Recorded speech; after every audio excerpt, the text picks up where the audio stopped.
Let's talk now to Gemma Connell, who's the United Nations team leader on this report. Good to see you, Gemma. Welcome to the programme. So, has it ever been as bad as this? Well, when we look at the number of conflicts, when we look at the state of the world in terms of the climate crisis, no, it has not been this bad. We have more state-involved conflicts right now than we have had at any point since 1946. The number of people who have been forcibly displaced from their homes due to conflict has risen again this year for the 12th year in a row. And when we look at the climate crisis and the countries that it is hitting, who are on the very front lines with people who are extremely vulnerable to this crisis but have contributed so little to it, it is getting worse every day. We have stronger and more frequent natural disasters. So which people are the most affected by this? Who do you most need to help? Well, we need to help the people whose lives are on the line tomorrow. And that means that every single day, humanitarians are waking up, taking extremely excruciating decisions about who we will and won't assist. You mentioned in your introduction that we will not target all of the people who we know are in desperate need of our help. But what that does mean is we look at the places where the need is the most severe. We try and analyze with all of the information we receive from communities and all of the data that we have, where are those needs most severe? And today we look at places like Sudan, we look at the occupied Palestinian territory, which you just spoke about in your previous story, but we also look at crises that have run for many years now. The Democratic Republic of the Congo has amongst the highest needs on the planet. So we focus on the people and the places who need us the most, but that means we are taking difficult decisions every single day because the funding is simply not coming through.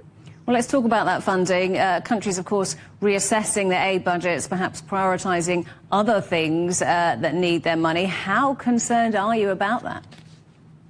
We're gravely concerned, and what we're calling for when we look at the global expenditure is actually very little. $47 billion, I know, is a big amount, and I know it's a lot to ask the international community to entrust us as humanitarians with, but we look at that in comparison to military expenditure or in comparison to the fossil fuel industry's profits, it is really tiny in comparison. So what we are appealing for as we launch the Global Humanitarian Overview is international solidarity, truly international solidarity with people who are suffering from crises, all of which are man-made, both the conflict and the climate crisis. And what we're appealing for is that our donor base grows, not just the countries that have traditionally given, but every country in the world to look at what it can do to stand in solidarity with people in crisis. So you've talked us through how bad it is, how bleak the situation looks, but what's the outlook? Is there any hope on the horizon?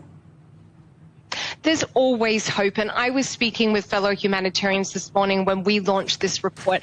Our hope is the doctor in Afghanistan who has continued to show up to work every day through checkpoints in order to save lives. Our hope is our Palestinian colleagues on the ground in Gaza who, no matter what the challenges, are leading their communities in responding to this crisis through soup kitchens, through being part of the international response. Our hope is the women in Sudan who are leading the response to sexual violence. So everywhere that there is bleak outlook, there is also the hope of humanity and what our colleagues are doing on the ground to save lives, give people dignity, and give them hope that these crises will end.